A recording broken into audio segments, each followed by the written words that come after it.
It was taken in 1882, somewhere in the American South.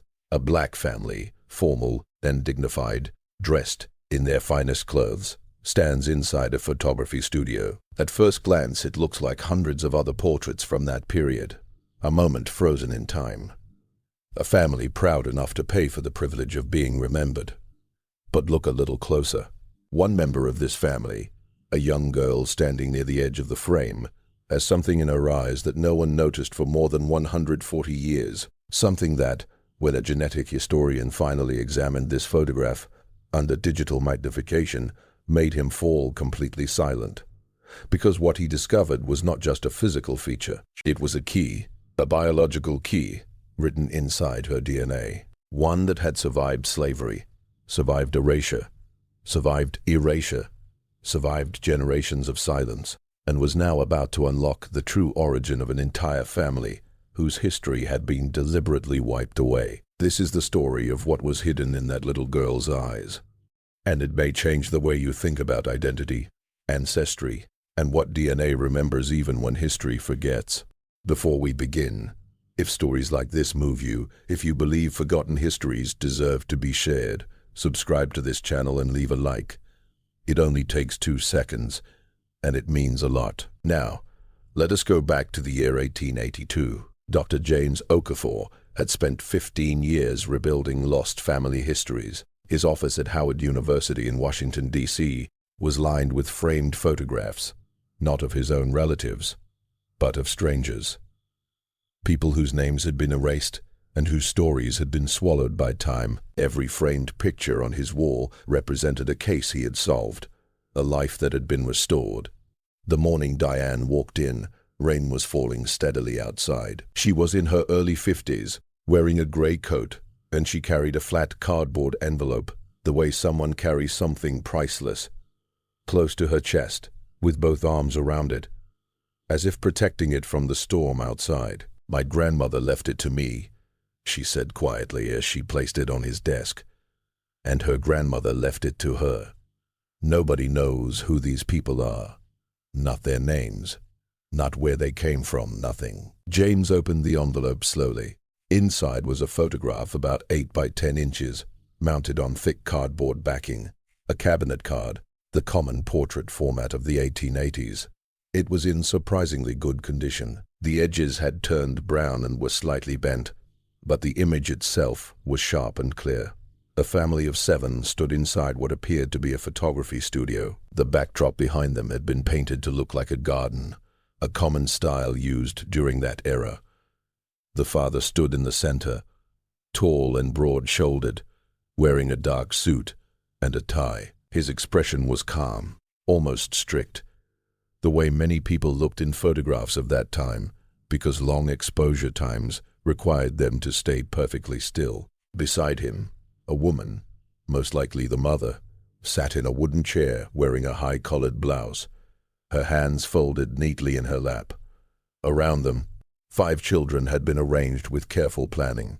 2 older boys stood on the left, 2 younger girls sat on a low bench in the front, and 1 girl, the youngest, perhaps 7 or 8 years old, stood slightly apart, at the far right side of the frame. At the bottom of the cardboard mount in faded ink, someone had written a date, October 14th, 1882. There was no name, no location, no studio stamp on the back, only a faint rectangular mark where one had once existed, but had been carefully scraped away.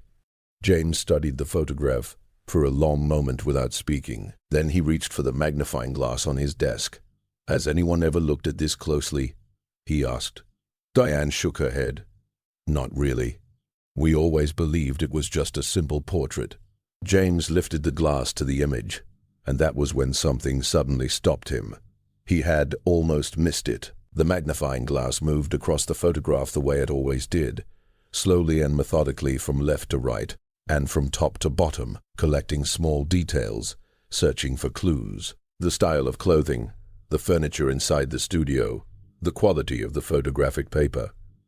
These were the tools of James's work, the small forensic details that allowed him to date and place an image with accuracy. He had already noticed several things.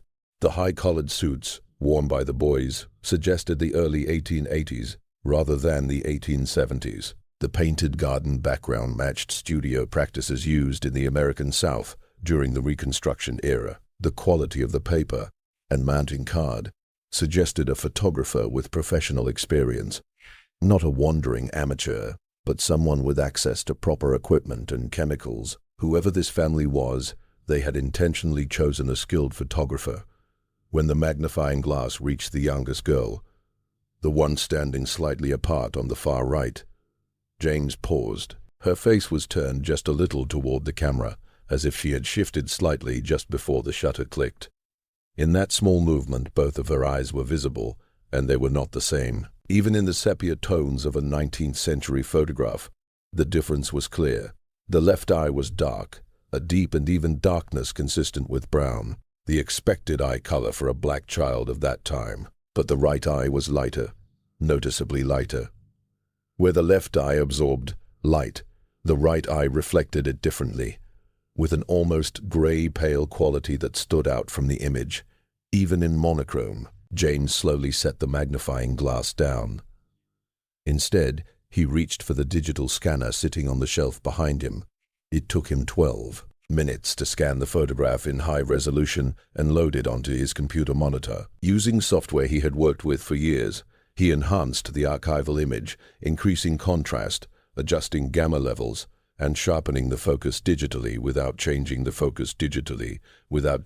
original file. When the improved image filled the screen, and he zoomed in on the girl's face, he leaned back in his chair and remained silent for a long time. The right eye was blue-gray, clearly and unmistakably blue-gray, revealed through the delicate shades of light that the original photograph had captured without anyone noticing. A black child.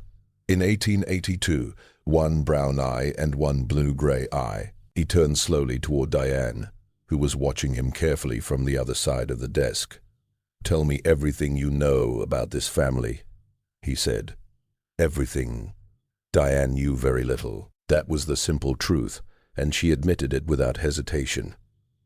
The photograph had been passed down through 4 generations of women, grandmother to daughter, daughter, daughter, granddaughter, always with the same unclear instruction: keep this.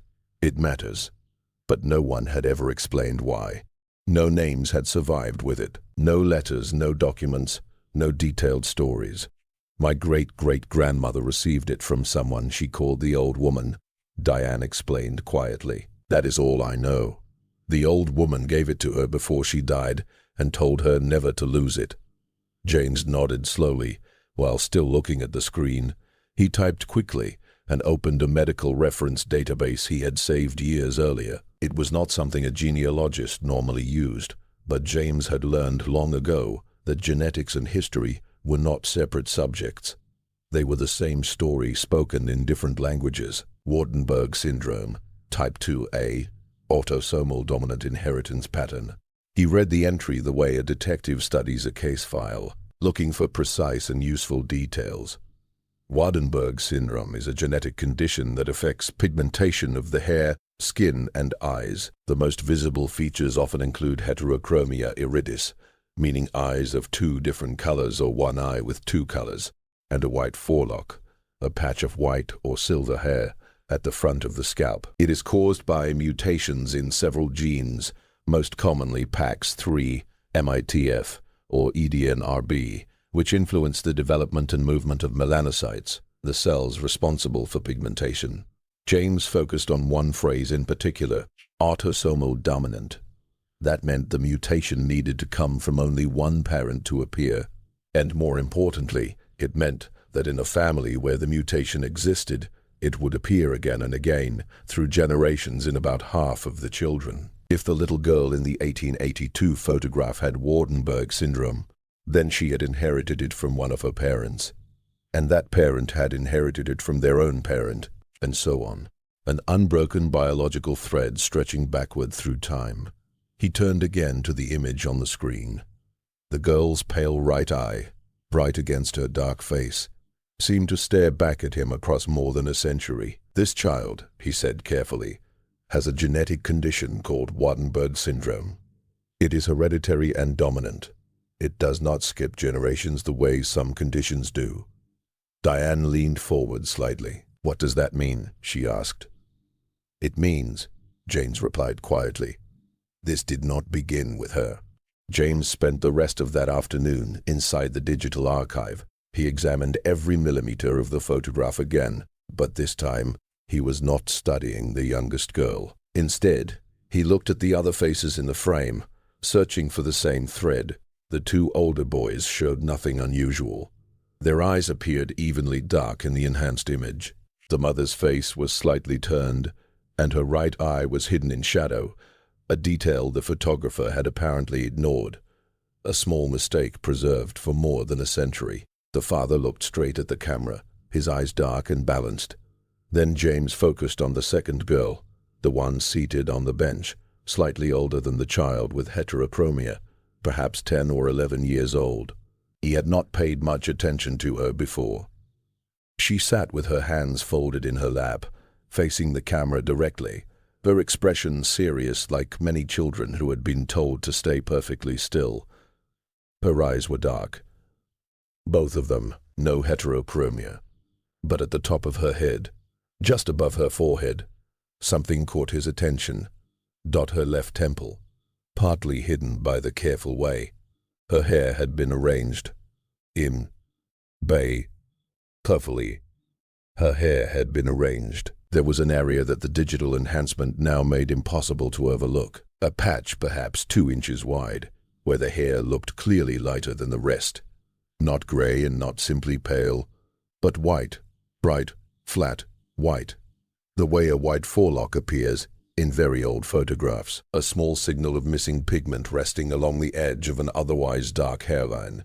James remained completely still. The white forelock, the classic sign of Waardenburg syndrome, appearing in one sibling without the heterochromia, which meant the mutation had shown itself differently in each child. One child had inherited the difference in iris color, while the other had inherited the patch of depigmented hair. Both were expressions of the same deeper genetic change, both passed down from the same parent. He looked again at the father, then at the mother, whose face sat partly in shadow. He reached for his phone and called his colleague from the genetics department, a woman named Dr. Patricia UN, who had worked with him on 3 earlier ancestry reconstruction investigations. "Patrick, yeah," he said, when she answered. "I need you to come look at something tomorrow morning. A photograph from 1882. "What exactly should I be looking for?" she asked. "Waardenburg indicators and 2 siblings, one with heterochromia and the other with a white forelock." He paused briefly. "And I need you to figure out which parent it came from, because one of those parents in the photograph has a shadow covering part of their face, and I have a feeling that shadow might be hiding something." There was a short silence on the line. "I will be there at 8, Patricia replied. Dr. Patricia Ruan arrived at James's office, carrying coffee and a small hard drive. She was the sort of person who prepared carefully before asking questions, and by the time she sat across from him, she had already opened 3 medical journal articles about Waardenburg syndrome type 2 on her laptop. She examined the enhanced photograph on James's monitor without speaking for several minutes. She zoomed in on the girl with heterochromia, then moved to the older sister with the white forelock, and finally focused on the mother whose face was partly hidden by shadow. She tilted her head slightly, a habit she always had when she was thinking deeply. "The shadow is not hiding the eyes," she said at last. "It is hiding the hair." She was correct. When James adjusted the contrast on the mother's image, pushing the digital enhancement even further than he had the previous day, a small detail appeared at the mother's hairline, just above her left temple. The shadow that had covered half of her face had been caused by the studio lighting, but at the very edge of that shadow, just barely visible, was a thin strip of lighter-colored hair, the exact same location as the white forelock on the older daughter. "She is the carrier," Patricia said quietly. "The mutation passed through her." James leaned back in his chair. A black woman, in the year 1882, with Waardenburg syndrome. 2 children clearly showing the trait. A photograph with no name, no location, and no studio marking. The next step felt obvious: the Freedmen's Bureau records. After the Civil War, the Bureau of Refugees, Freedmen, and Abandoned Lands, commonly known as the Freedmen's Bureau, had tried to document the lives of formerly enslaved people across the American South. The records were incomplete and imperfect, often influenced by the biases of the agents who wrote them, but they remained the closest thing to a census that existed for Black Americans in the years immediately following emancipation. James had a subscription to the digitized Freedmen's Bureau database, a project completed only a few years earlier after decades of detailed indexing work by genealogists and volunteers. He searched by physical description, which the Bureau records sometimes included, looking for any mention of unusual eye pigmentation. The search consumed most of the morning. At 11:47, a record appeared on his screen, a labor contract dated 1866 from a district in South Carolina. The contracting party was listed as a woman. Her first name was recorded as Eliza. Beside her name, written in the careful handwriting of the Bureau agent, was a note in parentheses: "One eye brown, one eye gray, blue, distinctive." James's hands became still on the keyboard. Eliza. The name sat on the screen like a stone, dropped into quiet water. James stared at it for a long moment, before reaching slowly for his notepad. The labor contract from the Freedmen's Bureau listed her age as about 35 years old in 1866, which suggested she had been born around 1831. No surname was recorded. Formerly enslaved people were often listed without one in official documents from that time, or with the surname of a former enslaver that they later abandoned. The document gave no place of origin. It listed only her name, her approximate age, the district in South Carolina where she was contracting her labor, and that single physical detail that had survived because a Bureau agent, for reasons James would never know, had decided it was worth writing down. One eye, brown, one eye, gray, blue, distinctive. He now had a name. He had an estimated birth year. He had a geographic location, and he had a genetic marker that functioned almost like a fingerprint, a biological note written into her body that no record could erase. The next archive proved more difficult. Slave manifests, the shipping records used to document the transport of enslaved people along domestic slave trade routes, were among the most revealing and also the most brutal documents in American history. They listed enslaved individuals the way cargo was listed, with name, age, height, physical description, and the name of the person claiming ownership. They were not created out of concern for the humanity of the people involved, but because moving enslaved people across state lines required legal paperwork. James searched the digitized collections held by the National Archives along with several university libraries. He focused on records from South Carolina, cross-referencing them with the rough birth window he had estimated for Eliza. He studied manifests from the 1830s, the 1840s, and the 1850s, the decades when Eliza would have been first a child and then a young woman. On the second day, he discovered a manifest from the year 1849, a coastal shipping record from Charleston, South Carolina. Among the listed individuals was a girl about 18 years old, whose first name was Eliza. Beside her description, the agent who had prepared the manifest had written two words that confirmed everything: eyes different. James read those two words again and again. Eyes different. In the harsh transactional language of a slave manifest, the most distinctive feature of a human being, the genetic inheritance passed down from her ancestors, had been recorded as nothing more than a curious detail, a brief note in a ledger, two words that had waited 175 years to finally mean something. He picked up his phone and called Diane. "I found her," he said. "Her name was Eliza, and I know where she came from." Diane arrived at his office within the hour. She sat across from him with her coat still on, and her hands folded together on the desk, listening carefully without interrupting while James explained everything. The Freedmen's Bureau record, the labor contract, the slave manifest from Charleston. He showed her each document on the screen, reading the important sections aloud and watching her face as the pieces slowly came together into something understandable. When he finished, she remained quiet for a moment, Eliza, she said softly, as if testing how the name felt. That was her name. That is what the records strongly suggest, James replied. The physical description matches the heterochromia, the notation in the labor contract, and the timing. It is the same woman with a high level of confidence. She is the mother in this photograph. Diane nodded slowly. Then she asked the question that had been waiting in the room. Where did she come from before Charleston, before South Carolina? That was the question James had been expecting, and it was also the question that documents alone could not answer. He had already contacted a genetic genealogy laboratory that specialized in ancestral DNA reconstruction using historical family photographs as a starting point. The technology was relatively new and still imperfect, but it had already been used successfully in several well-known ancestry cases during the previous few years by analyzing visible phenotypic markers in old photographs such as skin tone, eye color, and facial structure, and combining those clues with genetic databases of known Waardenburg syndrome mutations. Researchers could narrow the geographic and ethnic origin of a mutation with meaningful accuracy.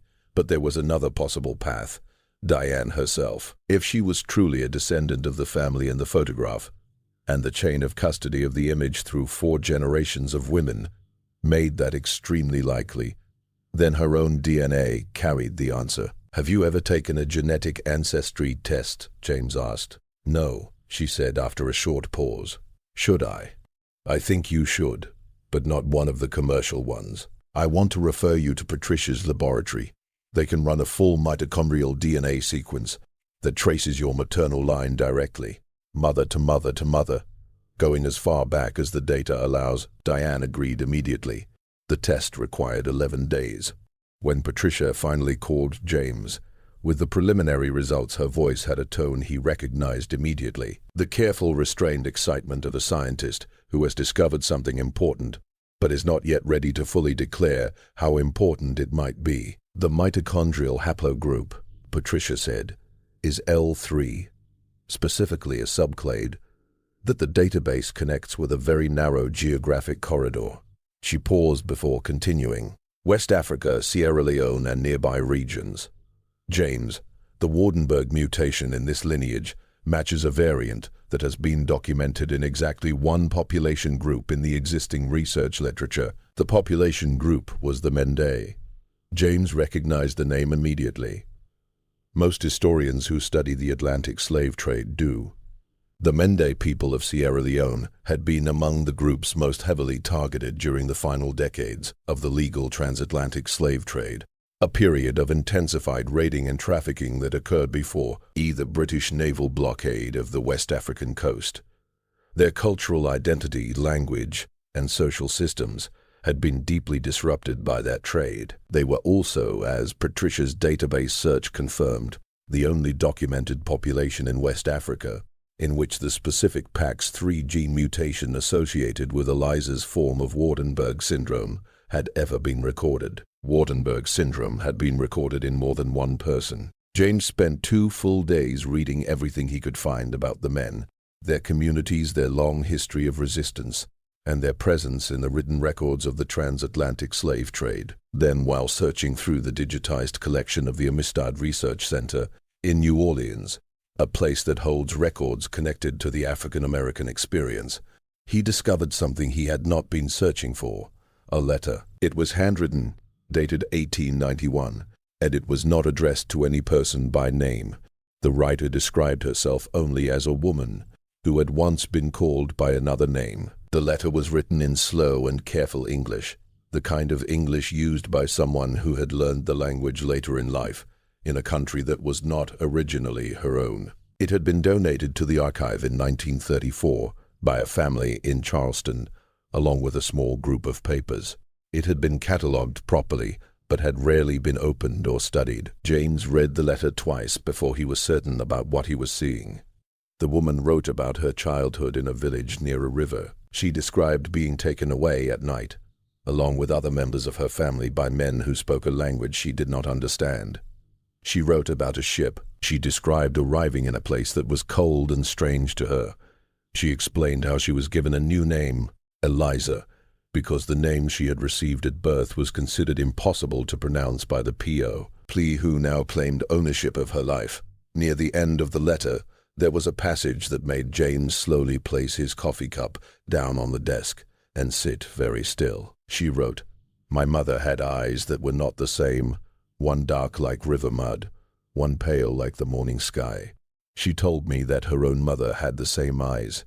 She told me it was a sign that we came from a certain place, and that no matter how far we were carried away, that sign would travel with us." James read that sentence 4 more times. Then he called Diane. He read the entire letter to her over the phone, every word of it. When he reached the part about the eyes, she made a sound he could not fully describe. Not exactly a word, and not quite a cry, something somewhere in between. He waited quietly until she felt ready to speak. She wrote it herself. Diane finally said, "Yes," in her own handwriting. She remembered everything. Her village, her mother, the name she was born with. He paused. She did not write that name in the letter. I believe she was protecting it, keeping it private. But she described the place, the river, the land. James had spent the previous evening comparing the geographic details mentioned in the letter with historical maps of Sierra Leone from the middle of the 19th century. The river she described, its width, how close it was to the coast, and the kind of trees she said grew along its banks, all matched the Soa River in the southern part of Sierra Leone. The Soa River Valley had been a Mende homeland for many centuries.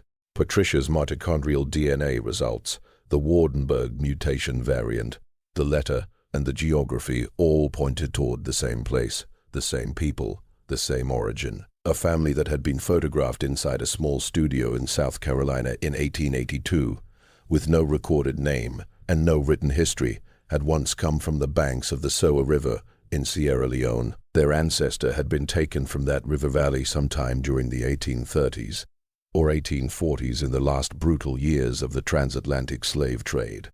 She had survived the crossing of the ocean. She had survived slavery. She had raised children and grandchildren on land that was not originally hers, and she had carried within her irises, within the hair of her children, and within the DNA of every descendant who came after her, a living biological record of where she had come from. James thought about the small girl in the photograph, the one standing slightly apart on the far right side of the frame.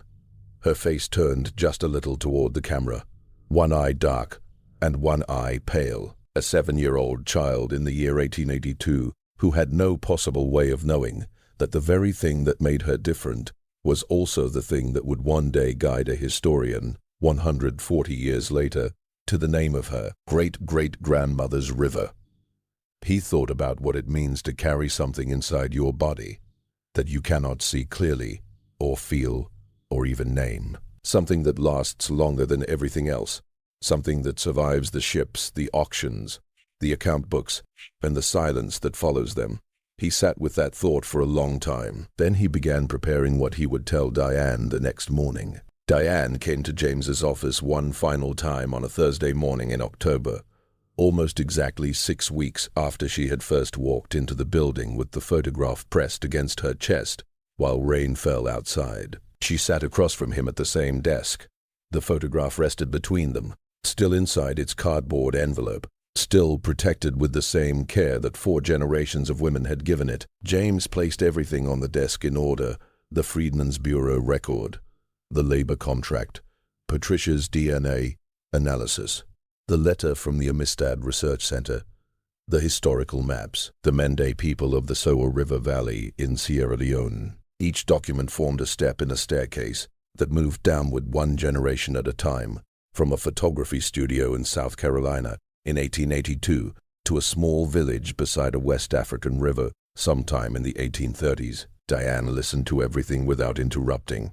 She looked carefully at each document. She held the letter, a printed copy because the original was too fragile to handle freely, and she read the passage about the different colored eyes 2 times. When James finished speaking, she looked at the photograph for a long while. She didn't know, Diane said softly. The little girl, she didn't know what her eyes meant.